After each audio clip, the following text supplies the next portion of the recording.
इजाजत लेके आओ, पर इजाजत किसानां दे वल्लों नहीं लई। किसानां दा कहना है कि असीं इजाजत क्यों लईए जदों कि सुप्रीम कोर्ट दे वल्लों आदेश दिता गया सी कि किसान पैदल अगे वध सकते हैं। सो 3 तस्वीरां तुहानूं दिखा रहे हैं जिथे कि 101 किसानां दा जत्था ਜਿਹੜਾ ਕਿ ਜਿਸ ਦੇ ਵਿੱਚ ਕਈ ਸੀਨੀਅਰ ਕਿਸਾਨ ਆਗੂ ਵੀ ਮੌਜੂਦ ਨੇ, ਉਹਨਾਂ ਦੇ ਵੱਲੋਂ ਜਿਹੜਾ ਕਿ ਰਵਾਨਾ ਹੋਇਆ ਇਹ ਜੱਥਾ, ਜੱਥੇ ਦੀਆਂ ਤਸਵੀਰਾਂ ਨੇ, ਜਿਹੜੇ ਕਿਸਾਨ ਇਸ ਜੱਥੇ ਦੇ ਵਿੱਚ ਮੌਜੂਦ ਨੇ ਤੇ ਕਿਸਾਨ ਤੇ ਪੁਲਿਸ ਆਮੋ ਸਾਹਮਣੇ ਹੋਈ ਹੈ। ਬੈਰੀਕੇਡਿੰਗ ਤੋੜ ਕੇ ਕਿਸਾਨ ਅੱਗੇ ਵਧੇ ਨੇ।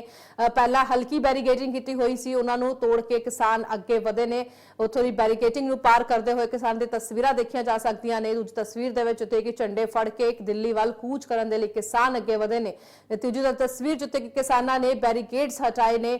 ਕੰਜਾਲੀ ਤਾਰ ਵੀ ਜਿਹੜੀ ਕਿ ਪੁਲਿਸ ਦੇ ਵੱਲੋਂ ਲਗਾਈ ਗਈ ਸੀ ਉਸ ਨੂੰ ਵੀ ਕਿਸਾਨ ਦੇ ਵੱਲੋਂ ਤੋੜ ਦਿੱਤਾ ਗਿਆ ਤੇ ਉਸ ਨੂੰ ਰਸਤਾ ਸਾਫ਼ ਕਰਦੇ ਹੋਏ ਕਿਸਾਨ ਅੱਗੇ ਵਧ ਰਹੇ ਨੇ।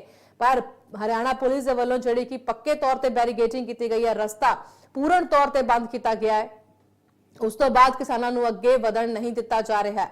ਸੋ ਲਗਾਤਾਰ ਇਹ ਕਿਹਾ ਜਾ ਰਿਹਾ ਹੈ ਕਿ BNS ਦੀ ਧਾਰਾ 163 ਲੱਗੀ ਹੋਈ ਹਰਿਆਣਾ ਦੇ ਵਿੱਚ ਤੇ ਕਈ ਪਿੰਡਾਂ ਦੇ ਵਿੱਚ ਇੰਟਰਨੈਟ ਸੇਵਾਵਾਂ ਵੀ ਬੰਦ ਕੀਤੀਆਂ ਗਈਆਂ ਨੇ। 9 ਦਸੰਬਰ ਤੱਕ ਰਾਤ 12 ਵਜੇ ਤੱਕ ਇਹ ਬੰਦ ਰਹਿਣਗੀਆਂ। ਤੇ ਸ਼ੰਭੂ ਬਾਰਡਰ ਤੋਂ ਦੀਆਂ ਇਹ ਤਸਵੀਰਾਂ ਜਿੱਥੇ ਕਿ ਸ਼ੰਭੂ ਬਾਰਡਰ ਤੇ ਕਾਫੀ ਜ਼ਿਆਦਾ ਤੇਜ਼ ਹਲਚਲ ਹੋ ਗਈ ਹੈ। ਸਥਿਤੀ ਹੈ ਜਿਹੜੀ ਕਿ ਤਣਾਅਪੂਰਨ ਹੁੰਦੀ ਨਜ਼ਰ ਆ ਰਹੀ ਹੈ। ਪਹਿਲਾ ਜੱਥਾ ਜਿਸ ਦੇ ਵਿੱਚ 101 ਕਿਸਾਨ ਨੇ ਮਰਜੀਵੜਾ ਜੱਥਾ ਦਾ ਨਾਮ ਦਿੱਤਾ ਗਿਆ ਹੈ, ਜੱਥੇ ਨੂੰ ਜਿਹੜਾ ਕਿ ਅੱਗੇ ਵਧ ਰਿਹਾ, ਪਰ ਜਿਹੜਾ ਕਿ ਪੁਲਿਸ ਪ੍ਰਸ਼ਾਸਨ ਦੇ ਵੱਲੋਂ ਜਿਹੜਾ ਕਿ बैरिकेडिंग की गई है, पूर्ण तौर पर सड़क नूं बंद किया गया ताकि किसान कोई भी किसान अगे ना वध सके दिल्ली वाल कूच करन दे लई। पर किसान जिहड़े कि डटे हुए ने, किसान दे वल्लों लगातार किसानां वल्लों कहा जा रहा है कि असीं दिल्ली वाल कूच जरूर करांगे, असीं पिछे नहीं हटांगे।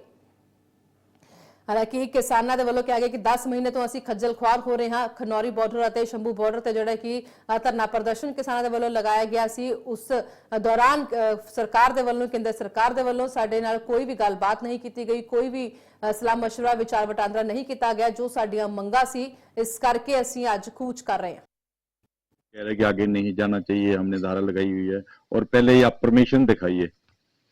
देखिए वो धारा तो इनके घर की है, जहां मर्जी लगा दें, 50 फुट इधर लगा दें, 50 फुट उधर ना लगाएं, वो तो इनके घर की है। और वो कोई ये थोड़ी है कि कोई उग्रवादी आ रहे हैं इसलिए, या कोई ऐसी कोई पोजीशन पैदा होने वाली है जिसके लिए वो लगाई है। हाँ, जो परमिशन की बात है वो ये पूछ रहे होंगे कि भाई दिल्ली में कहाँ जाके बैठेंगे आप, किस जगह बैठेंगे, जंतर मंतर में बैठेंगे, रामलीला ग्राउंड में बैठेंगे, कहीं उस पे इंडिया गेट पे बैठेंगे, कहाँ बैठेंगे वो पूछ रहे होंगे। क्योंकि दिल्ली के अंदर तो जो है वो परमिशन, जहां भी प्रदर्शन करें वहां की परमिशन होती है। आपको नहीं लग रहा कि अगर सभी संगठन इकट्ठे होते हैं तो इतने टाइम बैठने की जरूरत नहीं पड़ती वहां पे?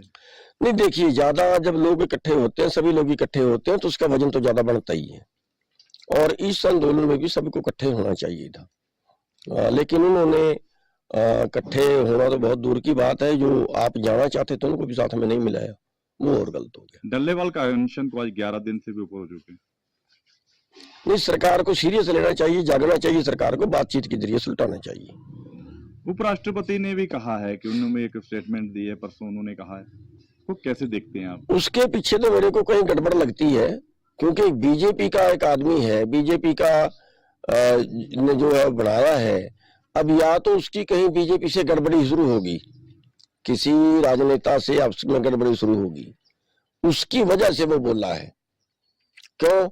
अब उधर तो उसका कुछ बचेगा नहीं और पब्लिक में वो जिंदा रहेगा नहीं। तो अगर उसको पब्लिक में जिंदा रहना है, उधर से उसका टाइम नजदीक लग गया होगा। अब अगर पब्लिक में उसको जिंदा रहना है तो फिर ये मुद्दा बढ़िया आ गया। तो ये लगता है कोई उसको किसानों की चिंता अगर उसको है तो फिर जिस दिन से वो उपराष्ट्रपति है उस दिन से क्या कर रहा था? उसके पहले भी बीजेपी में था। पूरे पिछले किसान आंदोलन में जिसमें 750 किसान शहीद हुए, उसमें उसने एक बार बयान नहीं दिया, तब कहाँ था वो?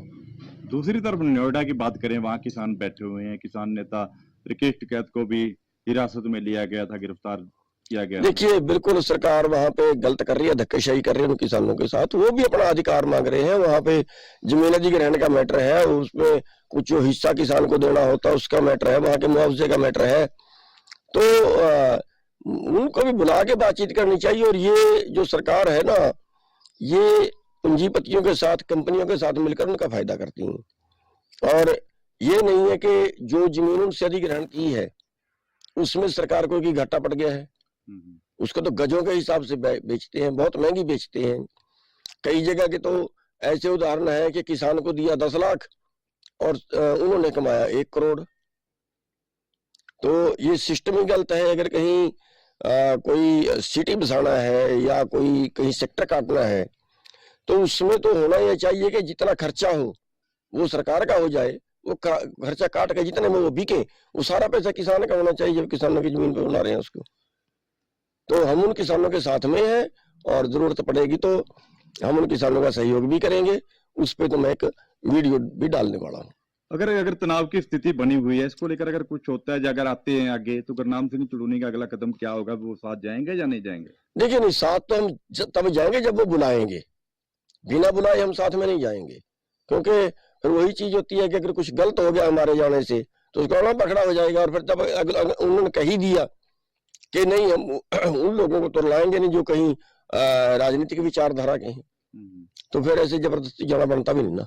अगर कुछ गलत होता है तो देखिए कुछ गलत होता है, हमारे नैतिक समर्थन उनके साथ में है तो किसान ही।